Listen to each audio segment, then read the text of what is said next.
amigos, então, continuando a história do Colombo, né, nós temos uma coisa muito interessante sobre a vida dele, que é o fato do filho dele, o Fernando, né, nos livros As Aventuras do Almirante Cristóvão Colombo, ter mencionado que Colombo havia limado o nome, certo? O termo limar naquela época, ele era muito empregado, mas na seguinte forma. Por exemplo, você comprava uma fazenda, uma chácara nova, certo? E lá a terra era de cor avermelhada. Então você excluía o seu sobrenome e botava essa referência da propriedade que você havia gostado muito.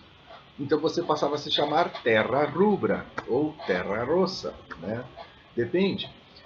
Se você, por exemplo, o nome da mãe do Colombo, né? Susana Fontana Rubra, né? O que quer dizer isso? Quer dizer Susana Fonte Vermelha, em italiano. Provavelmente a família dela deve ter comprado alguma coisa e havia provavelmente alguma fonte vermelha lá, ou denominada fonte vermelha, e isso passou a ser o nome da família. Isso era muito comum, isso se chamava apelidar. E como é que se fazia o relacionamento dos parentes? Bom, se fazia assim, as famílias normalmente eram numerosas, tinham bastante filhos, né?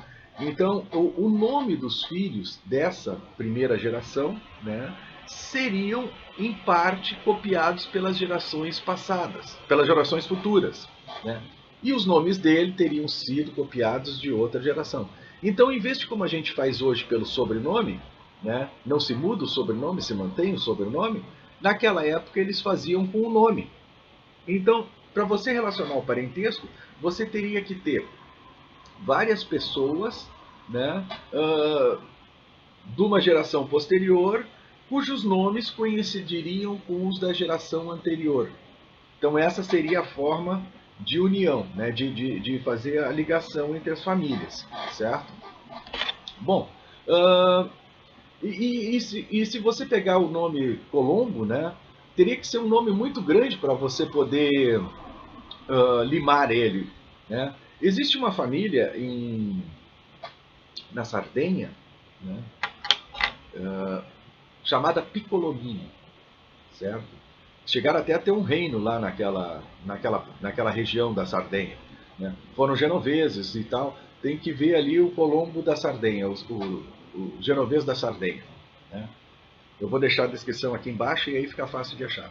Mas os Piccolomines, se você pegar o nome Piccolomini e tirar as 3 primeiras letras e as 3 últimas letras, vira Colombo. Que é como ele era, como ele se assinava, né? Colombo se assinava Colombo, né? Cristóvão Colombo, quando estava na Espanha, né? Uma outra coisa que chama muito a atenção é que Colombo afirma, né, que ele não fora o único almirante da família, ou seja, havia outro almirante na família, né, que nunca se chegou a um consenso de quem seria essa pessoa, certo? Porque a família Colombo ela realmente existe em Gênova, né? Isso daí é fato. Só que ela tem uns 200 anos de idade, mais ou menos, e não se conhece um almirante tão renomado na família, né? Era uma família de tecelão, certo? O pai era tecelão, o filho foi tecelão, o neto foi tecelão, que era Colombo, né? E ele não dá continuidade para isso. Os filhos de Colombo já não são mais tecelões, né? Então você não tem assim uma ligação direta de quem seria quem poderia ter sido esse almirante de Colombo, né? Esse parente almirante de Colombo, né? Existem várias teorias e tal, mas ninguém assim dizer é esse o cara, né? Isso torna a vida de Colombo muito interessante, porque tem várias hipóteses, várias possibilidades de você vincular ele com alguma família que tenha importância, né? Se você pegar que você não consegue rastrear com 100% de confiança o sobrenome Colombo, como a gente está acostumado a fazer hoje, né? Você abre um leque de oportunidades incríveis, né? Uma outra coisa que eu acho também muito interessante é de se discutir se Colombo era um cara tão letrado, tão inteligente, tão preparado para as coisas, né? Para a navegação, digamos assim, por que ele acreditava piamente em ter estado nas Índias e não num lugar completamente diferente e desconhecido pelos europeus, né? Uma das coisas que me chama muito a atenção são alguns relatos, né, pontuais, esporádicos em alguns livros que mencionam ele ter chego até a Islândia, né, e com alguma boa probabilidade de ele também ter chego até a Groenlândia, no verão de 1477, né, ou melhor, no inverno de 1477, que não foi um inverno assim tão rigoroso, certo? Permitiu que os barcos navegassem bem, o mar não estava congelado, então você tinha várias possibilidades disso realmente ter acontecido, né? Aquela região é uma região de esquimós, certo? Principalmente a Groenlândia, você tem muitos esquimós ali. E os esquimós, as feições deles são bastante diferentes das feições do africano, das feições do europeu, certo? Das feições do mouro, né? E era uma feição desconhecida, ou talvez Colombo tivesse já tido contato com esses indianos, assim, né? Mas não se tem certeza disso. Ele pode ter confundido os esquimós que se perdiam nos barcos, né? E morriam, né? Ficavam perdidos no mar, né? Ter pensado que esses seriam uma tribo, uma cidade indiana, alguma situação assim, né? Seria uma chance bem plausível de se ver, de se pensar assim, né? Se comenta, né? Se tem relatos em livros, como eu falei, de pessoas estranhas mortas em barcos e tal, né? Que não se assemelhavam nem a africanos, nem a mouros e nem a europeus. Então, isso poderia ser um dos fatos que fez com que Colombo, né, realmente acreditasse que estava na Índia, né? Uma cultura diferente, pessoas diferentes, perdidas no meio do meio do mar com barcos frágeis, né? Porque as canoas de esquimós não são nenhum barco assim de grande confiança, né? Então, esse pode ter sido um motivo, né, que fez com que Colombo realmente tivesse imaginado que estava nas Índias, né? Uma outra coisa que eu acho interessante é que o título de nobreza que os reis de Espanha deram para Colombo, né? Ali eles meio que reconhecem um privilégio anterior, do antepassado de Colombo, né?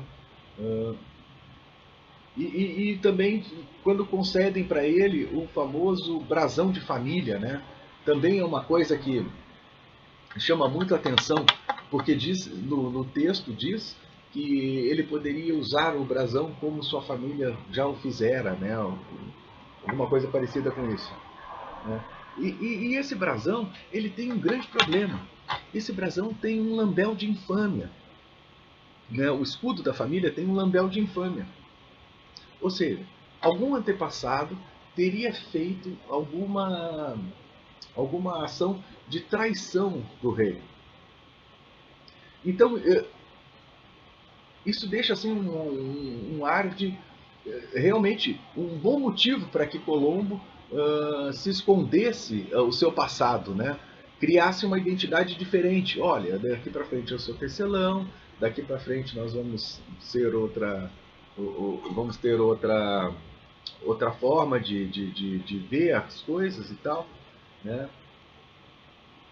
Então, isso seria um bom motivo para que se escondesse tudo. E o brasão de infâmia da família do Colombo, né, o lambel de infâmia da família do Colombo, era marcado pelas âncoras invertidas. E isso foi uma coisa que marcou tanto a vida da família que o próprio filho, né, o Fernando Colombo, quando morreu, quando projetou o seu túmulo, está aqui o desenho que ele queria que botasse no túmulo, como está hoje em Sevilha, né, as âncoras não aparecem. Não há essa presença das âncoras, certo? Isso foi uma disputa judicial muito grande, conhecida como pleitos colombianos. Foram muitos anos porque a família estava querendo reconhecer os direitos que Colombo teria tido no descobrimento da América, né? Então queriam que aquele acordo que foi feito quando Colombo sai, né, ele tinha um acordo de ganhava 1/8 dos lucros, teria direito a 1/8 dos lucros, 10% das especiarias, né, seria considerado governador de todos os territórios que ele achasse, etc. Né? E quando ele é demitido, né, quando ele é posto a ferros na volta da terceira viagem, né, a coroa não reconhece, diz que a partir daquele momento ele está demitido e a coroa não reconhece mais aquele documento como feito. Né? Então isso provoca uma disputa judicial muito grande. E uma das coisas que se ganha é a inversão do lambel de infâmia. Tá? Então esse erro passado teria sido perdoado. Né? Uma coisa interessante também é a questão do mapa, né? Que ele diz que ele tem um mapa de um florentino chamado Pietro Toscanelli. E esse mapa tinha já uma ilha muito grande chamada Brasil nele. E não era um mapa muito fácil de você conseguir, aliás, poucos sabiam da existência desse mapa, né? Então, isso aí também torna um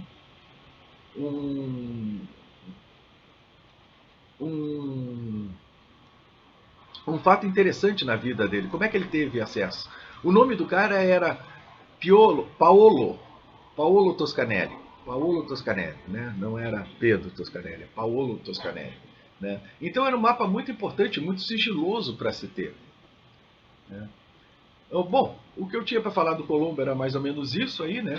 Eu espero que vocês tenham gostado, tá? Que eu tenha criado bastante dúvidas na cabeça de vocês, porque isso faz parte do jogo também. E até o próximo vídeo. Valeu, pessoal. Um abraço a todos.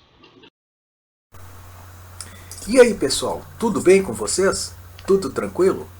O que vocês acham de um X agora? Hã? Agora da nova casa de lanches Darth Vader, pela tela entrega. O número tá passando aqui embaixo, cara. Ó, baita X desses. Só R$12, cara. Só R$12. Olha aqui o tamanho da coisa. Ó o recheio. Ó o recheio. Ó o recheio aqui, ó. Ó o recheio. Olha aqui o recheio. Hein, cara? O que vocês acham? Por R$12, cara? Tela entrega grátis?